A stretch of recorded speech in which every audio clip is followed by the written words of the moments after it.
And we're live. How are you doing, Gracie? Good. How are you? I am very well. I'm very well, thank you. I've had a quite busy day, I've been doing a workshop for third year dissertation students, and it's quite nice to be able to help these students do what I did last year, but they're making improvements to where I was last year in terms of that I didn't actually have a workshop, or I didn't really invest my time into learning about cameras and stuff. And, it's this crazy realization that actually it's been a year since I did my dissertation. I mean, you're now into the steps of doing yours. I am. How are you finding it? Oh, it's a stress. I could do with someone like you telling me what to do, to be honest. I find it quite tricky, but it's going well. I think I like how it's very self-disciplined. It's good. I'm enjoying it. It's as you say, it must be weird for you to look back on. That's all I think. It's more, yeah, it is. I mean, sometimes when you catch up with old friends such as yourself, I mean, it's been, 2 years A when the long last time we time. met. Yeah. And, remembering that actually our second year, we used to hang out so much. And obviously you did your year abroad. I graduated from uni. And then we come back 2 years later and it's like, holy shit, where's that time gone? Yeah, I It's know. absolutely crazy. But I don't know if you agree with me, but it's nice how we've been catching up the last couple of times, and it's like no time has passed at all. I It's think good, isn't it? it shows signs of a good friendship. I think so too. Yeah, I think it's endured the period of me being away and you graduating, and we're back better than ever, baby. Absolutely. I'm on a podcast to go back. I know. I'm very honoured to be here. Thanks for inviting me. No, thank you for taking the time to come on. I really appreciate it. I mean, these sorts of things are absolutely an honour and a privilege for me to have people on, because people I know are very busy when they're doing university work, and especially when you've got a dissertation to worry about. So if you give me an hour and a half of your time, it's I just feel really grateful. So thank you You're welcome. for coming on. And you mentioned you've been on a podcast before, and what was that format like? So it was similar to this. The podcast is called Rumour Has It. It's by a good friend of mine, Ruby. She hosts it every Tuesday, I believe. And one day she invited me to come on. We just have conversation about life generally. So the idea of the show is a rumour has it, and the guest comes up with their own rumour. So my rumour has it, I have beef with a 10-year-old in Spain, which is true. It's not a rumour, that is true. So then we chatted about that. We chatted about my year in Madrid, me being editor-in-chief of Expose, and then we obviously interspersed it with some music because it was on Expression FM. It was really fun. It was about an hour, but it flew by, and I feel like this one probably will too. It's good. I'm excited to be here and see what the format of this is like, to be honest. I want to dive a little bit deeper into the beef with the 10-year-old. Right, okay. I was wondering if you were going to ask about that. Do you want the details? Absolutely. Okay, so Enrique, if you're listening to this, he's not listening. He doesn't speak English properly. He's not listening. I hope a 10-year-old's not listening to my podcast. No. But Enrique in Madrid, I do still have beef with you, Enrique, if you're listening. He just made my life hell in the classes because I was teaching English, obviously living in Spain. And he just made my life absolute hell. He'd do everything in his power to make sure my Friday afternoons were the worst part of the week. He would bully other kids in the class. He would throw things around the classroom. He was actually, at some points, it wasn't just even fun and jokes. At some points, he was actually really quite insulting towards other teachers. He was racist at times as well. Obviously, as a 10-year-old, you're not really gonna, you don't know so much as an adult would about that kind of thing. But how do you teach a kid to not be the spawn of the devil? How do you teach them to do that? So I was glad when that ended, those Friday afternoons. But yeah, that's why I have beef with him. He made my life hell. So thank you, Enrique. I miss you so much. Yeah. I'm not sure if you've ever come across 10-year-olds that are like that before. Maybe when I was a 10-year-old, I felt. Were you Enrique? No, I was not Enrique. Okay. I was very quiet. But I'm trying to picture 10-year-olds or people that I knew who in my school who were assholes, and I can picture actually quite a lot. I'm not gonna lie. Yeah. Not a lot of assholes, but the prominent ones, like the bullies or something, or the popular kids come to mind a little bit. Yeah. It's quite actually interesting to see how much people have changed from secondary school, primary school to what they're doing now. I know, yeah. I know for me, I've got a lot of people that I know, not a lot, but several people that I know have actually gone on to have kids. I mean, people moved abroad, and people done uni, and people living all around the country, and they've definitely moved out from where my hometown is, and that's quite nice to see that. How have you seen it in terms of your own friendships and your own, social bubbles? I mean, it's similar. I completely agree with you. I mean, obviously, I think it'll be like it when I graduate, like it is for you. I imagine everyone goes off in their own directions. At the moment, we're kind of, me and my friends are mainly in the same kind of bubble. But yeah, I can really see it's like the year abroad, for example, has changed a lot of us. And we're now more, sure of where we want to go in life. Especially, I know for a fact that's true for me and a lot of my friends who I went to Spain with. And it is weird, like looking back now at people you went to primary school with. As you said, I was speaking the other day to a girl that I went to primary school with who she's the same age. I remember distinctly sitting preparing for our SATs together in year 6, eating sweets. And now she's got 2 kids and a partner and her own house. And I'm at uni not getting a text back, but it's fine because obviously we're on different paths. She's very focused on family life, which is great, and I'm much more like career driven, my own personal experiences over that. So yeah, I mean, it's nice to see you, but it's obviously sometimes you can't help but compare yourself, can you? When you look at people who are doing something different to you and you think, oh, maybe I should be doing that. Maybe I'm not doing enough. Don't know if you get that very often. Oh, it's one of the reasons why I really changed how I use social media. I mean, I've disabled for the moment my LinkedIn account, and I use Instagram in the purpose of only posting about what I've done, not like following anyone and not going on it. Literally, all I do is go onto Instagram, post like an episode of the podcast, and then that's it. And I come off it, and even Facebook as well. And yeah, that social comparison thing is such a thing that's such a strong feature of social media that I just absolutely couldn't get away from when I was younger.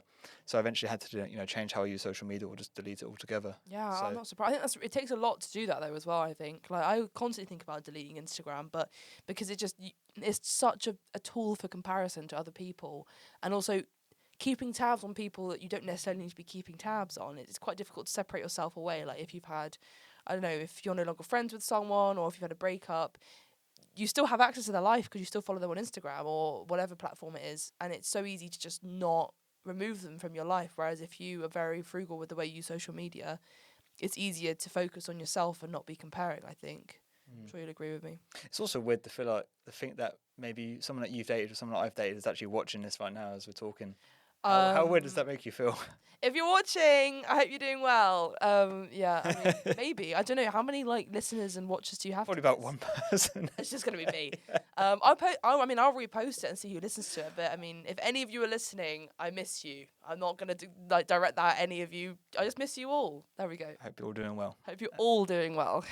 Yeah. That's a good approach to have. I think when you're younger and you go through breakups and stuff, I mean, it depends on how it ends as well. You could have quite strong negative emotions, but no, I think it's generally a good way to be positive about it. Exactly, and people always think blocking someone or removing them from social media is like quite an aggressive thing to do, but I disagree with that entirely. I think that often it's the best thing to do. It's actually more of like a pragmatic approach to take to remove someone when it is affecting you, because even if they've done nothing wrong, sometimes that makes it harder when you break up with someone or if, whether it's a relationship or a friendship, if it's just your time has come and it's the end of the line for you guys, it's hard because you think, well, why hasn't it worked out? There's nothing wrong with them. There's nothing wrong with me. Then why hasn't it? And you're constantly overthinking it. But if you can just, accept that part of your life has finished and remove someone from your life on social media platforms, it's easier to move on from things. And that goes for a lot of things, not just people either. That's like situations. Sometimes you have to move away. You have to completely separate yourself from, I don't know, even the city you live in sometimes to get away from it. And it's not an aggressive move to make, I don't think. It's the lesson I learned from my first breakup when I was 18. I tried to stay in contact with the person and get texting back and stuff, and it was probably the worst thing to do after you're going for a breakup. So in the recent breakup that I had, just blocked the person. It's not like out of any any negative feelings, but it's just how I approach it, and it's the best way to move. Yeah. So yeah, I feel like people can view it as harsh, but I agree with you that it's not. No, I mean sometimes it is, but you're right, and most time it isn't harsh. You just got to put yourself first, though, haven't you? Definitely, in everything, and as long as you're being sensitive to someone else's feelings, then you're doing the right thing. As long as whatever step you need to take to make yourself feel better, as long as you communicate that thoroughly with someone, then you're not doing anything wrong, I don't think. I strongly agree. Good. Strongly agree. I'm glad. Yeah. Nice. Yeah. So you're on the stage now to do your dissertation. What actually is your dissertation about? So my dissertation is about the rise in the genre of autofiction, which is autobiographical fiction. So it's elements of memoir mixed in with fiction in some stories. But I'm focusing specifically on the presentation of the menstrual cycle in autofiction and how it's much more of an overt and on the nose topic in autofiction compared to contemporary fiction, where it's more of an abstraction. It's more like a magical realist kind of concept where no one's really connected to it. Whereas in autofiction, because it's blended in with elements of the author's own life, there's more of a body-mind connection between the narrator, author, narrator, whichever, and the menstrual cycle. Because I mean, one day I literally didn't know what I was going to do a dissertation on, and I had a disc proposal form due in week 9 of last term, and this was probably the week before, and I was so stressed 'cause I thought, oh my god, I need to have a supervisor laid out, I need to have a whole idea of what I want to do, I've got to have secondary reading, like sources linked, and I don't even know what I want to do. And then the next day, I got my period, and I was so annoyed, I was like, right, I'm going to write about this. So there we go, menstrual cycle and autofiction is my disc. How have you found researching it? Really interesting, actually, yeah, because I'm bringing in elements of like philosophy, psychology, and also science. I've been reading quite a few medical journals recently related to the menstrual cycle, and also one of the texts that I'm reading, I haven't actually read it yet, so I'm hoping it will be helpful for me, is to do with gender identity in the menstrual cycle, because it's about a trans man who still has a period, and obviously it can be quite dysphoric for people who, a trans man who has a period, who doesn't want to associate themselves with that kind of feminine concept, / a trans woman who doesn't have a period, but obviously sometimes people feel more connected to their femininity when they have the period. So that's another thing I'm interested in studying. I'm starting that soon, the research into gender identity in the menstrual cycle within autofiction. But autofiction was a genre I hadn't really touched on yet, so I'm looking into it a lot. I don't know if you've read any autofiction before. So autofiction is when the writer of their own story, autobiography, but it's kind of painted as fiction. Makes parts up, sort of thing, or sort of. So it's like fictionalized partly. It's like quite a broad genre. So it can either be that it's partly fictionalized, but it's someone narrating it's like I did this, I did that, or it's a story of their life entirely, but it's narrated as like a she or they, that kind of vibe, like it's someone else. Third person narration. So the book that I've just read is called The Years by Annie Ernaux, and it's translated from French, and she writes it like mixes in elements of I, we, and she, they. So it's kind of, she kind of rejects the idea of autofiction, but technically it is, because she's writing she, they as if she wasn't the person who lived it, which she was. She was the person who lived that story. So it's been really good, and it was really helpful for me because she'd mentioned a lot about the menstrual cycle, but throughout her first period, all the way through, like she'd mentioned it tacitly throughout, and then talked a lot about menopause as well. So it's been really helpful for my research. But I'm hoping it will continue to be great, the text that I'm reading. So yeah. It's been really great. Why did you do your discipline in the end? I can never remember. I did a short film. Oh, so you actually it was like a practical thing. Yeah. So the workshop I was doing today, it was really, really helpful for me to be able to teach these students and elaborate to the students when I went wrong on learning the camera functions and stuff. So my film was about just over 8 minutes, because you get 10% runtime as well, like you would with a word count for an essay. Yeah. And my film was basically inspired by Up, the Pixar film, and my great granddad and his sort of relationship with my great nan. And in a way, it was sort of like looking back as an old guy, looking back on his relationship with his wife, like these scrapbook memories. And so the film, as it goes through, there's different scrapbook memories, such as how they first met, their wedding, their first dance at the wedding, sort of thing. And then it comes back to the present day, where it's this old guy sitting there reading these scrapbook memories, and you obviously realise that she's passed away. Yeah. So it's a bit of a morbid ending, but for me, it's more just about the appreciation of someone while they've been there. No, definitely, yeah. That's so. I love that. Is it still available to watch? It's on YouTube. So is it? Okay. When this gets uploaded, and I'll send the link to you. It's just it's the same. I'm pretty sure I linked my YouTube channel in my Instagram sort of thing. So it's on there. I'm going to have a look later. Oh. I'd love to have a little watch of that. That sounds lovely. Oh. I think I love the kind of sentimental vibes like that. So, and it's you've spoken a lot to me about your grandparents and your family generally and how much it means to you. So I can imagine it was very well thought out. Did you get a good mark for it? No. Oh, no. Really? Well, I mean, it was more for the technical parts that I went wrong. So I shot the present day stuff in black and white, whereas I should have shot it in normal colour. And I had to also realise that I wasn't shooting a film. Although it was my vision, I was shooting it actually for my disc supervisor to mark. Does that make sense? So you're sort of doing it in how they think is best in a way, which is not necessarily a bad thing. But where I went wrong was I shot these parts in black and white that he thought would look better in normal, and then the other parts, the flashbacks in black and white.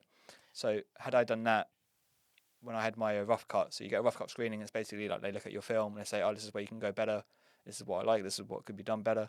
And yeah, what I could have done better was indeed the black and white in certain parts. But it is what it is. I'm happy. is. I'm happy. I'm happy I did it. You know, I still finished uni with a 2-1, which is That's really good. I'm pretty happy with. That's amazing. I'm pretty happy. I'm sure you're going to be getting a first class. I mean, this is the No pressure, problem. but So there's actually that's very relevant, this conversation, because I've been having a huge stress the last couple of weeks because I'm like right on the cusp of getting a first. I've got 5 more assessments over the whole year, including my DIS, to be marked in. But if I like calculate now over second year, third year, fourth year, the years that are graded, and the weighting and everything, I'm currently sat on 69.5%.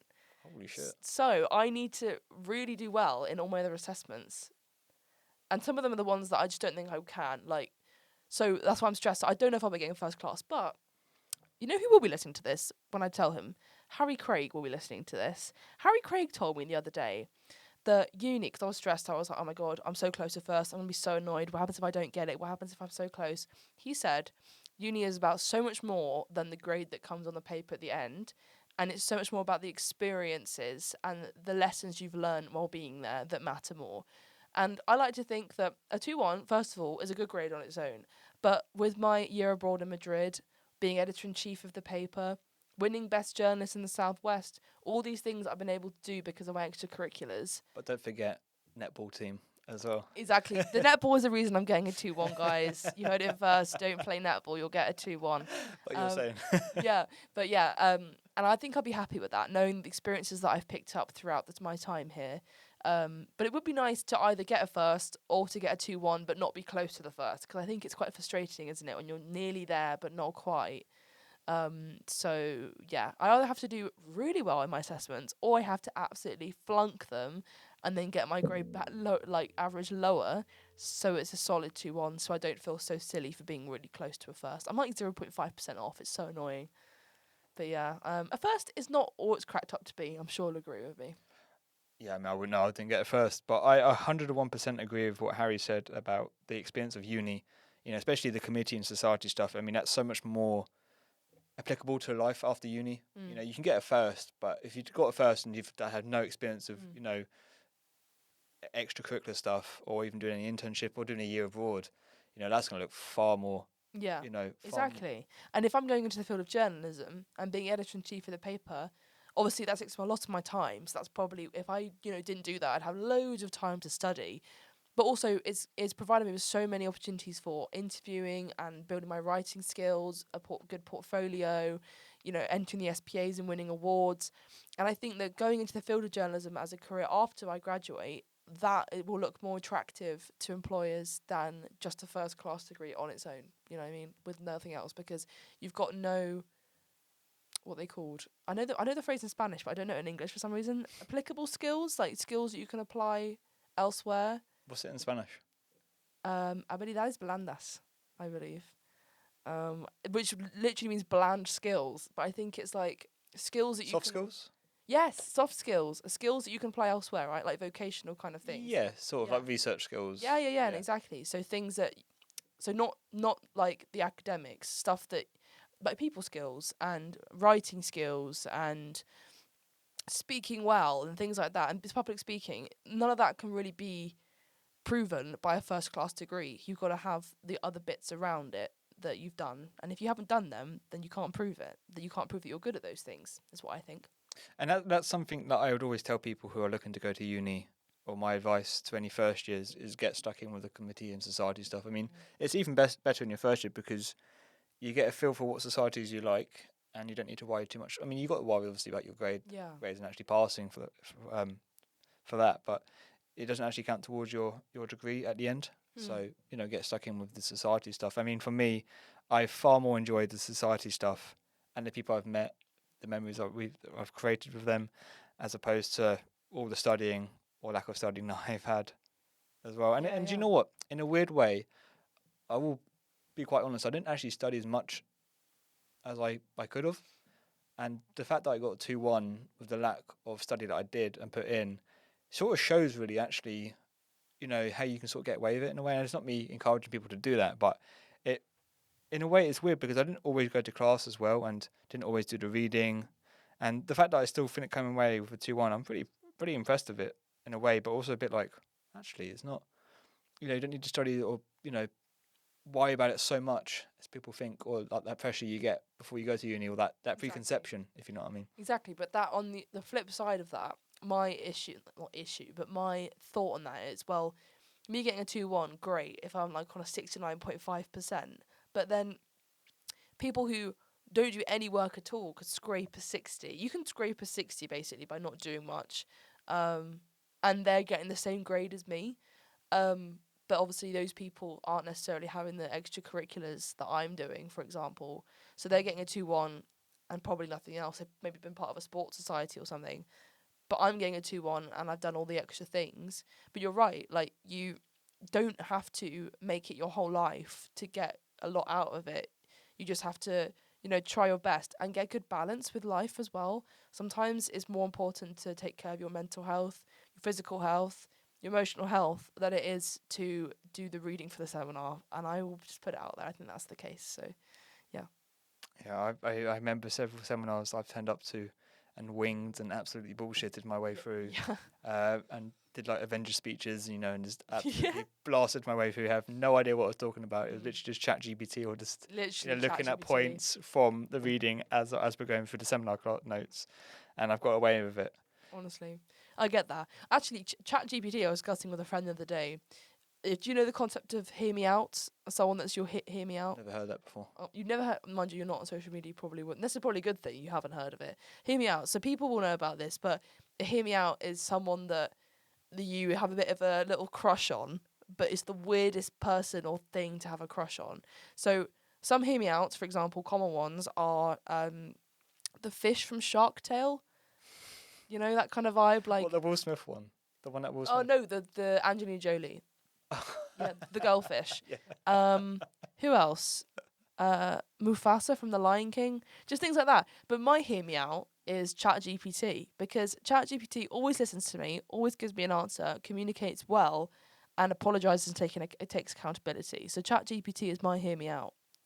Hear me out, ChatGPT. Do you know what? You're right. I'm happy I didn't hear of this. Yeah. See, I did think it was quite like not very you energy, so it's not very you energy. But now you know. Now I know. So if I ever say that's my hear me out, you'll know what I mean. I know exactly what you're referring to. Yeah. Yeah. Oh. Yeah. Those kinds of trends, you must not like pick up on them. Do you know there's so many dumb ones out there? And I'm not gonna lie. I've actually got mind blank trying to think of another example of one. Do any come to mind that are just absolutely like brain rot? Brain rot. Have you seen the spinning cat one? Spinning. The one that's like, I want to do it for everyone. That one. And it's like a noise and the cat spins around. And you put it on the TV for your cat, and your cat will sit there and be transfixed by it. It's like cat brain rot. That's my favourite one. I haven't tried it on my cat yet, but it works on me. So it gives me brain rot. So I guess it does its job on me. Let's give my ears ear rot. Yeah. Well, I don't know if I can think of any others. Did you ever like grow up with vines? Or like the Vine boom. Have you heard that? I don't know. I can't do it. I really can't do the Vine impression. boom. I wish I could. No, but a vine. Let me give you an example of a vine. Didn't Logan Paul do Vine, didn't he? I hope not. I wasn't watching them. I swear that's how you became Logan famous. Paul? No. Yeah, I don't know, but I also am not a fan of Logan Paul, so I'd be watching just like the common popular ones. I don't know if he did fine. Maybe he did, but ones like road work ahead. Yeah, I sure hope it does. That's my favourite one. Have you seen Only a Spoonful? Yeah, yeah. Yeah. He gets that giant ass spoon. Yeah. Stop! I could have dropped my croissant. I love that one.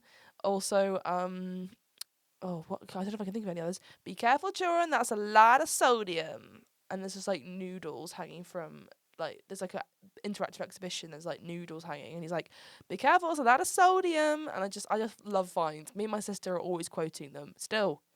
And they stopped being popular ages ago. I'm pretty sure Vine doesn't exist anymore, right? No. But you can still find them on YouTube. So sometimes we'll just sit and have brain rot and watch vines. Why did it stop existing? I don't know. I think it kind of became like Musically. That was more of a popular thing to do, like Oh back in. my god. That's brought you back, hasn't it? Holy shit, Musically. Musically, that was like pre-TikTok, wasn't it? It was Yeah, so it was. fucking. Did you ever have Musically? No, God, Me no. neither. No, I don't hate myself that You with much. your. Like, oh no. You know, Yeah. you know the ones. You It's remember? it's basically like a TikTok, isn't it? Yeah. Really. Oh It god, was so bad, and it's so 2016. That kind of stuff. Like the videos they put on there are so silly. that's really brought me back musically. Yeah, Yeah. because I remember when I used to have Snapchat, you'd have You used to have people. I Snapchat. used to have Snapchat. I know. I used to be younger once. And they used to have Snapchat stories. I don't know Yeah, if that's they still a still have thing. them. Yep.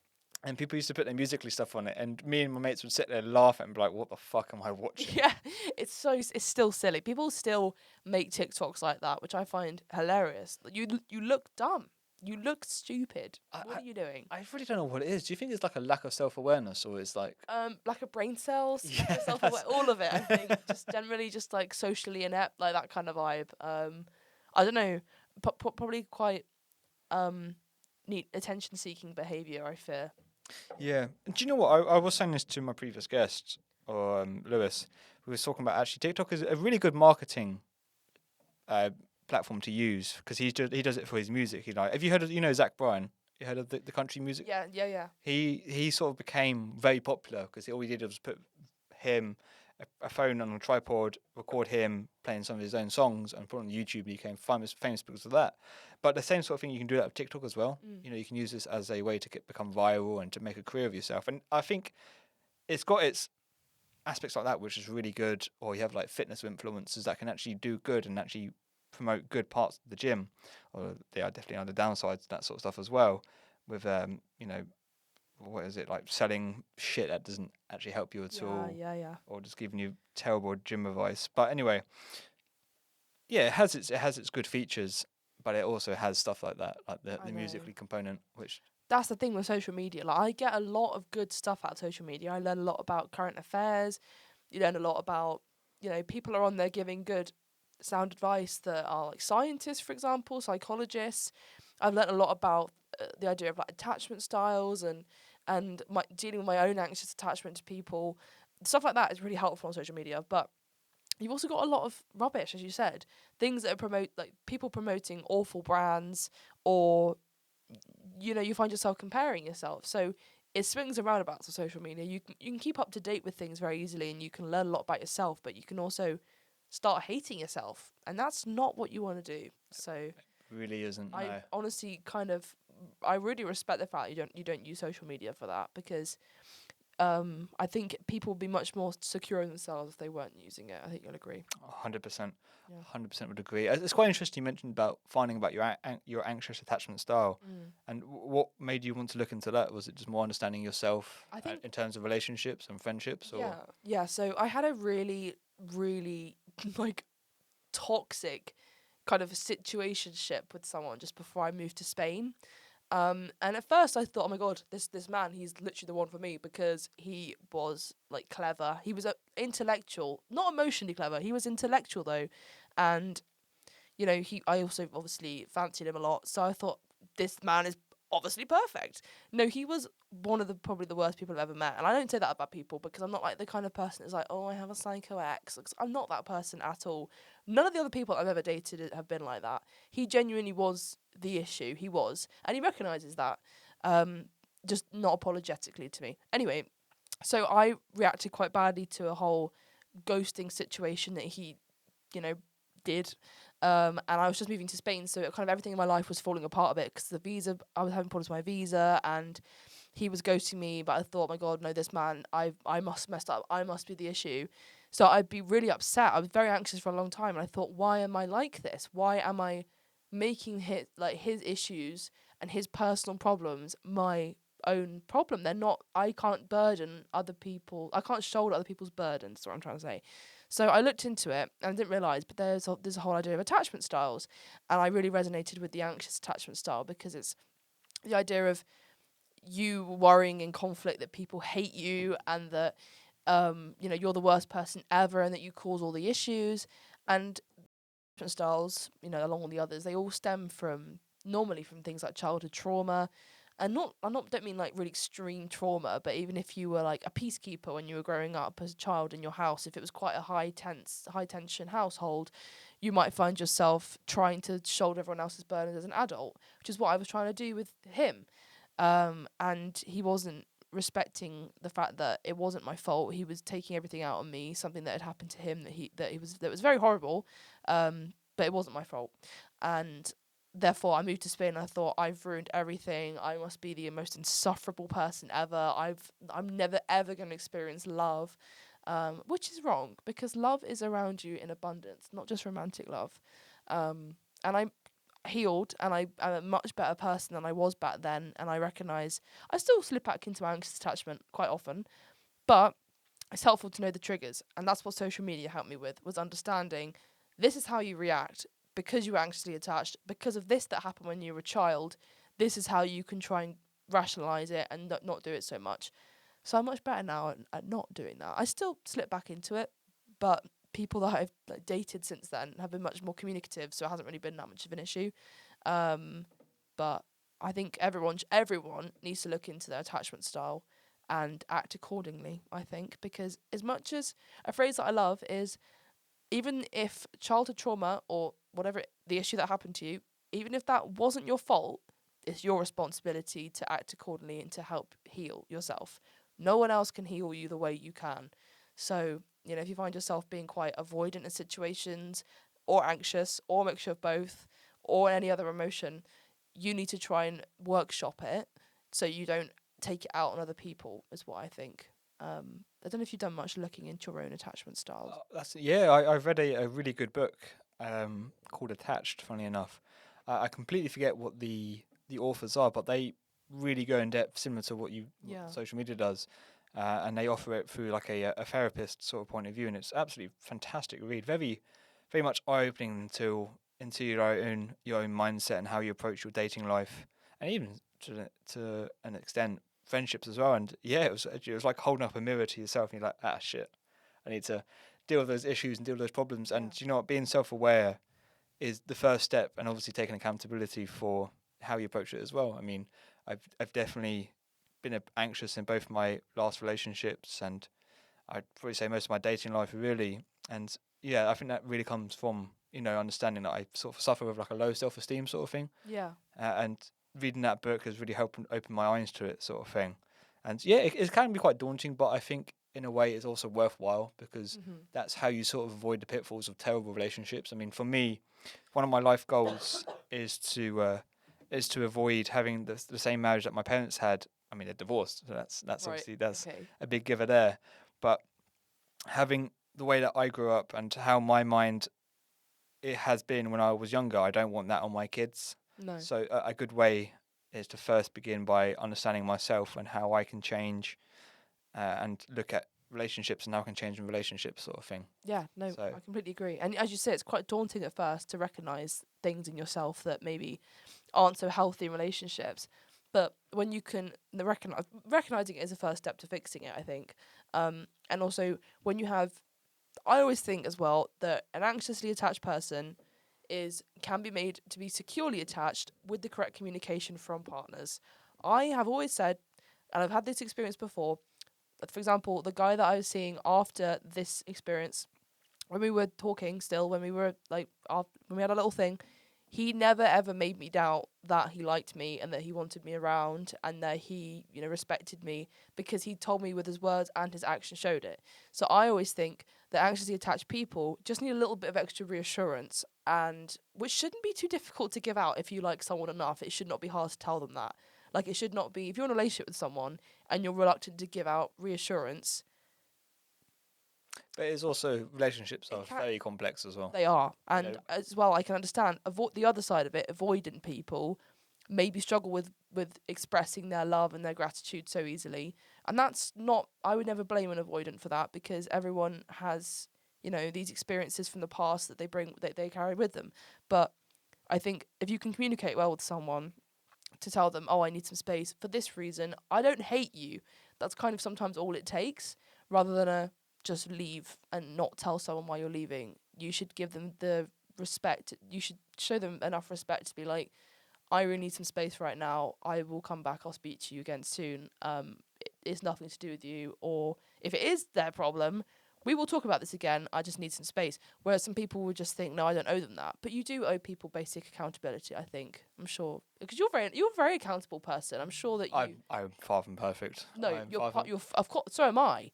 But I think my relationships and my dating life is probably my biggest pitfall. I'll be completely really, honest. okay, interesting. It is definitely something that I need to work on. I mean, But you're only young. You've still got time, and things are always adapting. And I'm sure that like I could speak to my parents, and they'd say that there's stuff that they say to each other that they regret saying, and they're in their 50s, so it's never perfect. But another thing I'm coming out with the inspirational quotes, but the thing I love saying to people is, and this is true, you can't say the wrong thing to the right person, because the right people will sit and listen to and hear what you have to say.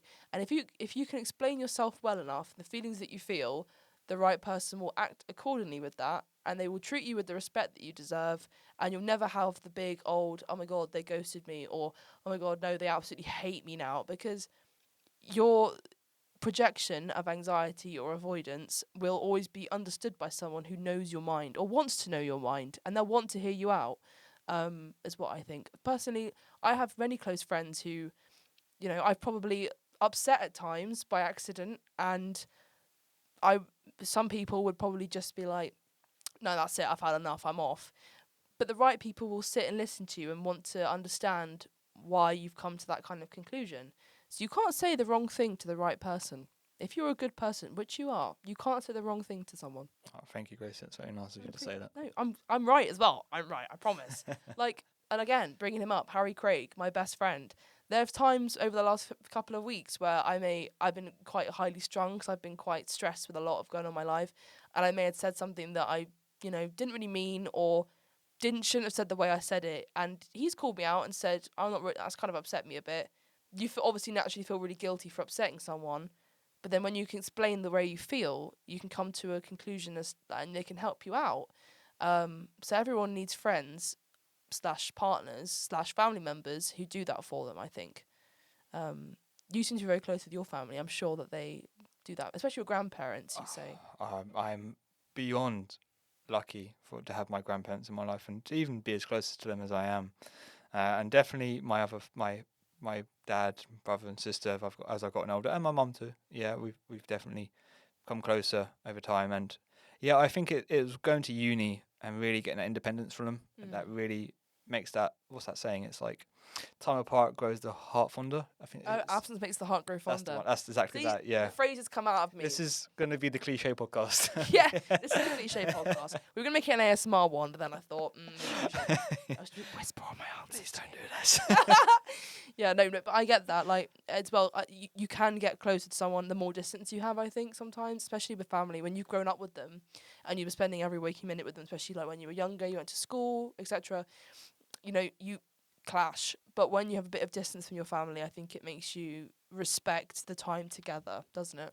Yeah, it really does. It really does. And I think as you get older as well, you just appreciate that even more. Being able to spend time with the people that you love. It's like one of the best feelings ever, really.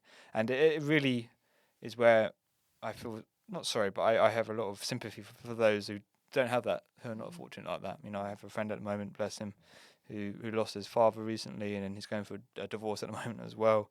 So life for him is not going too well. I have a friend who lost her father when she was younger. Her mum's going for blood cancer at the moment. So, you got to count your blessings while you can. You do. You really do. You never know, like, how much time you have left with anyone in your life, which is quite morbid to think about, but also it's quite good because you can, if you look on every day as if it may be the last time you do that day, like you never going to have a day like that again, you will live it as if it is the last, and you'll make the most of the time you have with people.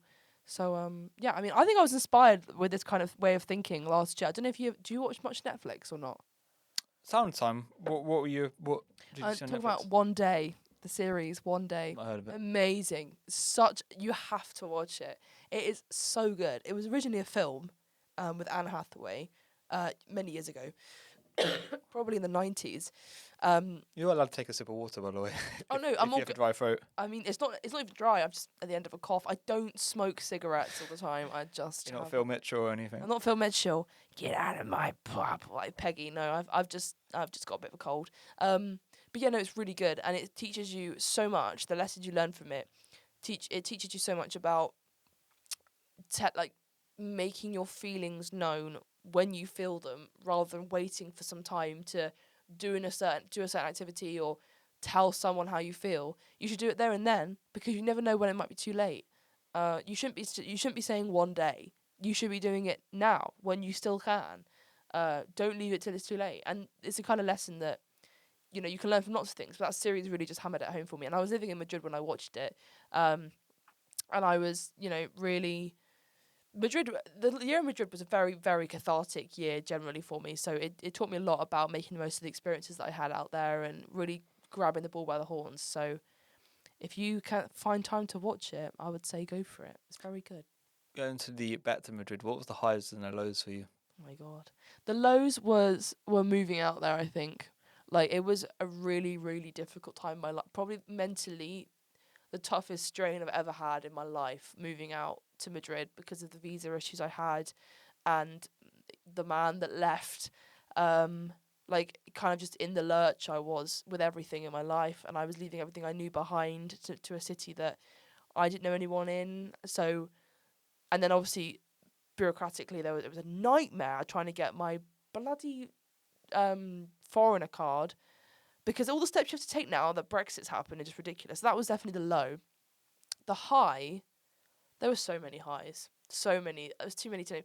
My favourite weekend was the weekend of the 24th to the 27th of May, the Friday to the Monday. It was the best weekend. I just had the loveliest time. It was warm. It was sunny. I felt at peace. I had a picnic with my friends in my favourite park in the centre of Madrid. And then the next day I went on a solo trip to Toledo, which is in the south of Madrid, much further south. It's a good 50 miles south, like a Roman city, so it's very, very old. Lots of culture and history. Went on my own. Absolutely loved going on my own. It was such a beautiful city, and to spend time in my own mind was actually fun. Then I got back. Then the next day I went on the best date ever with a really, really lovely guy, and as much as we don't talk anymore, I'm so grateful for every second that I spent with him and the lessons he taught me and the night that we had together, that first date we had.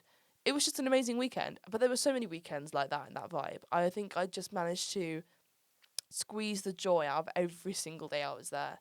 And the growth that I had from moving there to when I moved back, I was a completely different person, but in a good way. I'm still Gracie, but in a completely different way. You've matured more and you've grown up a little bit more. I know the way my mind works. I know what it is I need from people. I'm more confident. I still struggle with self-esteem a bit. Uni brings that out of you, I think, but my self-esteem is much higher than it ever has been. And yeah, I just demand good things in my life now. I go out there and make it happen. I'm not sure if you ever thought about moving out abroad anywhere. 100%. Yeah. Where do you think because you went to Dublin recently, didn't you? Yes. What is it now? Halfway through? No, not even halfway through Feb. About 3 weeks ago. Yeah. I went for like a little weekend by myself, and absolutely fantastic experience. It's nice, isn't it? Spend time in your own mind when you're walking around a city. It's lovely, isn't it? Yeah, absolutely amazing. I mean, it's my first time going abroad by myself, because the last couple of times I've been with other people, but to get this experience of just going around, listening to Irish music, Wow. engrossing yourself in someone else's culture. It's actually it was really beautiful, and yeah, by yourself, very important to do, because I think a lot of people now, and speaking from my own experience when I was younger, was just so scared to be by themselves. Like you always had that inner voice telling you that you're lonely or not. People always judging and always criticizing you for what you're doing, and no one, in truth, no one really cares. No, everyone's thinking about themselves. They don't care. And that's what I had to learn when I was away. It's that people don't care about what you're doing. You think you look embarrassing, you think, oh, I'm on my own, like, people can think I'm lonely. No, they don't care. Because everyone's too concerned about the way that they present that you can just like live your life, and no one's gonna bat an eyelid probably. Which is a good thing because you can just be who you want to be and do what you want to do. So yeah, if you moved abroad though, do you have any idea of where you would want to move abroad? It's hard because I'm at that age where you want to be looking for a job in the city for a career. Mm. But for me, I've always been sort of a country type of person. You know, that's why one of the reasons why I came down to Devon and Exeter. And I really don't know, to be honest with you. I mean, I'm going to another trip in May. I'm going to Norway Oh into wow, Oslo by myself for a couple of days. that's The amazing. Dublin trip was like actually gave me a bit of a what was it, like a little bit of a kindling for motivation to go and see other little places. So yeah, Norway, Oslo is the next That's so place. exciting. And yeah, I think maybe eventually it'll be just moving out of the UK and trying something. You know, I can't recommend it more. I think it's everyone has to live abroad at some point if they can. I understand like, how privileged I am to have been able to do that, but if you can go, like it's just so amazing, and I can see my life being in Madrid now. I don't see my life like here. I kind of see my year here, my fourth year is kind of I'm looking at it more of like a purgatory as like between Madrid and Madrid again. Like I can't wait to move back out there, because I think you can tell when chapters of your life are coming to an end, and I think my UK chapter ended the second I stepped on that plane to move to Madrid, which is lovely. But Madrid just does feel like my home now, and I really miss it. I miss all my friends. I miss the weather. I miss the food. I just miss who I was because I don't feel the same as what I was out there. So I need to regain Madrid Gracie back, by going back to Madrid. So I will hopefully do that. But obviously, it's easier said than done when you've got to get a visa again. So I don't know. You don't have a European passport, do you? Or do you? I have a passport, but not Not obviously. This is EU. no, not EU. So you're on the same boat as me. It's just a tricky. So my goal is get an EU passport, whatever it takes. I've been making jokes about how obviously I would never actually do this because that is really like bad, but making jokes about how I should message the Spanish guy I was seeing again and be like, hey, if we get married, and we get to stay together for a year, I can actually get a Spanish passport. So we can divorce at the end of it. Or maybe you'll fall in love with me and maybe we can stay together. But I was like, maybe I should message him. Maybe I should call him and say, hey, can I have your passport, please? But obviously I wouldn't do that. To be honest, I think if I went back out to Madrid, I'd message him to see him, but not for his passport, Not for just for a nice catch up. for catch up and see if things go anywhere else. Yeah, exactly. I think extenuating circumstances were an issue for me when I was dating in Spain. That's the only thing. Was that the circumstance of you coming back here? Yeah, that, and also I dated two people when I was in Spain. The first one was a lovely guy from Canada. I don't really know if we can call it dating because he lived in Canada, but I met him when he was in Spain. But he was really nice. The only problem was he lived in Canada. And then the Spanish guy, he lived in Spain, and his dad got really sick the last couple of weeks before I moved home. So he was very like sporadic with his messaging, and I couldn't see him the last couple of weeks. So it kind of just fizzled out, which is quite a shame. But I think his dad's better now, which is Oh, really good. nice. Which is really Very nice. good. It wasn't really sick. It was a detached retina, which I guess is sick, but not like a poorly immune system kind of vibe. Just Need surgery. he had Couldn't really surgery, do couldn't much see, had to physically. lie face down for a week. So poor Spanish man was looking after his dad because he was lovely. He's very family oriented, which is really lovely. But yeah, I think. But then one of the lessons I learned in Madrid was if things are meant to happen, they will, and clearly they weren't meant to, and that's fine because it just means that there's better opportunities out there for me. Which is I don't know if you agree with that. I But do. Well, yeah. I think being a Christian has definitely changed of that sort of course, yeah, yeah, perspective yeah. and believing in God, and you know, especially with fate and stuff. That's quite nice. Mm. You never know. You might If fate will allow it. fate will allow it. You know what I mean? You might be back That's how out it there. works. You never know because there's so many things in my life that you've definitely got the same things that I didn't never thought were going to happen, or things that didn't go to plan that actually turned out being way better than the original plan would have been. I don't know if you've had that before. I'm trying to think of examples that come to mind, but Even like I'm sure we've all had it. even the smallest examples, like a night out that you weren't planning on going on, where you made really great friends with someone, or a night out that you didn't go on, and the night out ended up not being great anyway, so it's good that you didn't go on it. That kind of vibe. Even something small like that, or something big like a person you bumped into because of fate one day that you lost touch with, then you bump into them again. The universe will make it happen if it is meant to happen. Have faith, everyone. Have faith. Have faith. It will happen. You mentioned earlier about struggling with self esteem. What are your ways of dealing with it, managing it? Um, I'm still working on that, to be honest. I think I've kind of lost my touch since being in Spain because I was really good at it when I was in Spain. Of just like I didn't need to be liked when I was out there, which I think is a good thing. Like people liked me obviously, but I didn't have the desire to be liked. I wasn't like these people must like me, otherwise I am the worst person alive. No, here it's really hard to do that because uni you just compare yourself so much to everyone else. Naturally, you just do, whether it be grades, looks, whatever. But I've kind of sit through it. It's not the best way of dealing with it, but now I sit through it knowing that uni will be over one day, and I won't be comparing myself so much to people, and that I'll be on different paths to people. So I won't be like, oh, well, they got a better grade than me, and they got this internship and I didn't. I won't be doing that when I'm finished uni. So I kind of just know that what you're doing is still amazing, even if someone else is doing something that's also. You can't do everything amazingly. You have your own niches, and if you're good at that, then why would you be jealous or upset that or self-conscious that someone else in a completely different field of work, for example, is doing well? I don't know. Like an example I can give is one of my good friends is a medic here at Exeter, and he obviously knows so much about the human body, and he's going to be a doctor. And he was talking the other day about some of the opportunities he's having with like dissection and stuff that he was doing, because he wants to be a surgeon. Obviously they don't dissect you when they operate on you, but he was like obviously looking at the anatomy of organs and stuff. And I remember thinking, oh my god, like what if I'd done that? What if I'm just silly. I haven't gone on to do that. But then I thought, but what have you done, Gracie, that he hasn't done? It's not about comparing, but there's so many things that I do that not many people can do. Even the way that I treat people, for example, you should be proud of the little things that you can do well and not try and be good at everything because you can't. And it's the same with you. Like, there's so many things that I look at you as a friend and I'm like, oh wow, but he, like, all of this setting up that he does around here, all of this camera stuff, like, he's amazing at it. Why I can't do that? But then I think we just have different sets of skills, and knowing what your set of skills are and working on that and recognizing it will help you build your self-esteem. I don't know, do you have any tips? Because as you said, you also sometimes struggle with self-esteem. What do you do? So without a doubt, for me, it's always, well, most of the time trying to exercise first thing in the morning. I know it sounds so simple, but it puts me in such a good mood. It's like it's one of those things I just can't explain of how good of a feeling it is. That's good. Um, yeah, just first thing in the morning. I mean, you wake up a bit tired, a bit groggy.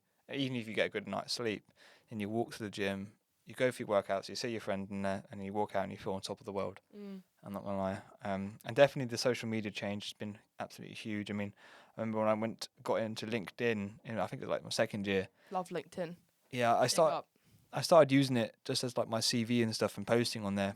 But then I fell into the trap of just always seeing people doing really, really well and getting all these dream jobs after uni and moving into London and maybe some moving abroad. I can't really remember my feed that well. But then it really hits home, what you're doing, sort of thing, similar to what you were saying just a minute ago. And yeah, so that's one of the choices. That's why I had to change my approach to LinkedIn. I think meditation is a good thing to sit on my thoughts. I try to do that in the morning. Yeah, and I think just also pushing myself and doing stuff that I don't like doing, whether it's public speaking, and at extent sometimes I don't like doing this, but it's when you're speaking in front of a camera, it's something it's quite nerve wracking in a way, and actually I've come to sort of really enjoy it, and it sort of pushes me to get out of that comfort zone, if you will. Yeah, no, that's really good. Even the small things like that are going to help you, I think. I agree with everything you said. It's tricky, but if you can find ways of making yourself feel more at one with your mind, then I think that you will be able to recognize that you are doing a good job. Like as a uni student, it's really easy to fall into the whole, oh, I should be doing more, I'm not doing enough. But uni's really hard. Like balancing everything, having a social life, trying to find out who you are while getting a good grade is really tricky. So it's not surprising when your self-esteem drops, but I think just recognizing your own skills and working on them and knowing that you can't be good at everything is really important, because I was very much guilty of the whole, oh, I should be better at this. Why am I not good at it? But then you stop and think, that's just silly.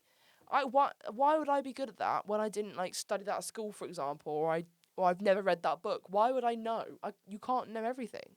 You can't. Everyone has their limits. It's a good way to to accept. Yeah. Just be accepting and Just accept that people have flaws is what I think as well. and going back to what you were saying about the camera stuff, Gracie, you are a news editor. You're a print editor of the newspaper. I feel like that's something I've never done. I've written about 1 or 2 articles for the expose, and that's it. And you're doing very well with that. So Thank you. honestly, you don't need to. I know exactly. That's that thing that you've done that I definitely haven't. Yeah, that's the thing, and that's why I look at it and I'm like, yeah, I recognise all my friends' amazing skills. Like this, you bish bash bosh setting all of this up was incredible, and I'd never be able to do that. But then, I also think I'm also well aware that there are things that I do that not many other people would do. You know, because I've worked at it for years, and you've worked at this for years. So, when you're really good at your one skill, that impresses people, and obviously your life isn't about impressing people, but it is nice when you get a bit of external validation from friends to be like, wow, you're doing a great job. I think it's nice to hear personally. It really is. Yeah, it really is. People always say to me, oh well, you shouldn't need external validation, you shouldn't need any at all, but I think every human on this planet sometimes just needs a little bit of extra. A pat You're on the doing back. a pat on the back. You're doing a great job. Now and again, some people need it more than others, but everyone on earth at least needs a now and again to hear a you're doing great or very proud of you. Everyone needs to hear that sometimes. I also just think that people need a hug. That's what it Yeah. is. No, you're Everyone so needs a hug. right. I feel like I'm not hugged enough at uni, you know. People don't want to hug me, and it's really sad. I don't know, that's maybe quite a weird thing to talk about, but people should be hugging each other more, I think, and showing their respect and their love for someone by hugging them. It's a lovely thing to do. It really is. Yeah. it Winnie the really is. Pooh once said, happiness starts with a hug. So who am I to go against Winnie the Pooh? Yeah. Who are we Who- to go who against? are Try we? and go against Winnie the Pooh, the wise grandmaster. Yeah, exactly. He knows everything. So, I mean, he is someone who knows everything. I just said a minute ago, you can't be good at everything. Winnie the Pooh absolutely is. He absolutely is. He gives all the best advice, and he eats the most, and he's the best. I don't know. We love Winnie the Pooh, so why wouldn't I listen to him? Exactly that. Going back to what you said about autofiction, you asked me a question if I've read a book that is autofiction. That was what your Yeah. So this guy a book that I'm reading, that's a very recommended Irish memoir of a guy called Frank McCourt. Mm-hmm. The book's called Andrew's Ashes, and it's actually a really, really detailed and very beautiful memoir of this guy's life, from a young age all the way to, I'm assuming, so I've not finished the book, his life until when he becomes a teacher at school. But for me, parts of it, you sort of can't believe it because of how much he remembers from his childhood. You know, from like when he's 8, 9, and 10, like there's pages and pages dedicated to all these memories, and it's not me to say that he's a liar per se, but it's like, how can you remember all of that? I know. I thought the other day when I was reading the years, she was going into such detail about even the things when she was a child that she could smell, like when she was 8 or 9 years old in the streets of Paris. And I was like, how are you remembering all of this? Because most people don't have loads of memories from that point in their life. Obviously, you've got some set memories that won't ever leave, but I don't know. Maybe a lot of it is of what he's saying. The author that you're reading is quite like poetic and not lying, but maybe exaggerating the truth a little bit. Perhaps you think. Yeah, or you could just be making up memories that he thought existed but didn't. And as we You know, don't know, do you? falsifying memories is a psychological phenomenon. People do that by accident, making up memories, things that you can convince yourself something happened if you tell yourself enough, with enough conviction. Yeah, that happened. You can convince yourself of anything. Like the Mandela effect. Have you heard of the Mandela I effect? have indeed. I love the Mandela effect. You can apply that to songs, right? It's like I think, yeah, it's lyrics the Queen song "We Will Rock You," Yeah. and it's like I'm pretty sure it's the last lyric. People go on to sing, "Oh, we will rock you," but it's not actually part of the song. If Oh, that makes sense. Like it's a repeating of the lyrics, but that lyric doesn't exist at the end. right. If I got that right, I might have got that wrong. No, but even if like that's the kind of thing that I'm talking about. It's really interesting. Things like song lyrics, or like branding, like the idea of brands that like, oh, does the Monopoly man wear a monocle? No, he doesn't. Ah, Or Febreze, is it with 2 E's like in the word or 3 E's? it's 2, right? I don't know Oh, because I probably do, but I can't remember which one it is. But like people always get that wrong because you don't really tend to think about that, and sometimes it's like I swear it was with 2, like breeze as breeze would be spelt. And then like, no, it's only 1. And I mean, I don't know. Or something to do with the Pringles man as well. something to do with this Tash probably, but I think it's really interesting, the Mandela effect. You can really convince people of anything if you say it with enough conviction. I've done that. I've lied to people before, not like in a harmful way, not like gaslighting, but lied to people before with enough conviction they believed me. Like when I was in Madrid, me and my housemate went on a night out, and there was there was this guy in a bar that I thought was really cute, so I really wanted to speak to him, but I was really nervous. They were Spanish, obviously. Everyone in my town was Spanish. There was no real international people there. And my housemate was Venezuelan, so she Spanish is her first language. So she was like, right, what we're going to do is we're going to pretend we are American exchange students that are practicing Spanish, that we don't speak fluently, and we're going to ask them to practice with us. So she goes up to them, says she's American or whatever. She's like, hola, yo soy americana. And she's like doing it with a silly accent, even though her Spanish is her first language. And they were like, your accent's really, you sound really Spanish. And she was like, no, I'm not Spanish. I'm from Florida. I'm American. And they were like, you really sound like you've got an accent, like a Latin accent. She's like, no, I'm from America. And she had them convinced the whole night they thought that she was American. And she wouldn't give them her Instagram because she was scared they'd see that she goes to the uni and she's from Venezuela and it says in her bio, whatever. So she didn't give them her Instagram. She's like, I don't really use it. I don't use it very much. And we had these people convinced that she was American. They didn't believe me. They knew that I was English, but that's the thing. If you do anything with enough conviction, you can convince anyone of anything. Bear that in mind when you do anything in the future. You need to bluff your way in. How did the story end? The story ended with me we talked to one of his friends and we were like, is he single or whatever? And they were like, yeah, but you don't want to date him. And we were like, why? And then she said, he's just very like kind of arrogant man in his kind of like Ho era, that kind of vibes. And I went, oh, okay. So I got his Instagram, but he's like a singer and he doesn't, he is like very demure and has loads of followers, but doesn't follow many people back. So he never even followed me back. But he was nice. He just maybe not my kind of man.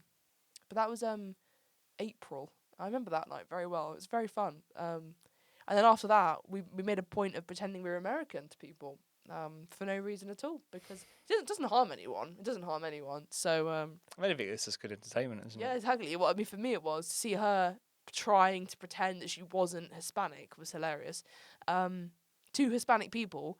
But yeah. That's the kind of thing. I think it's harmless fun, isn't it?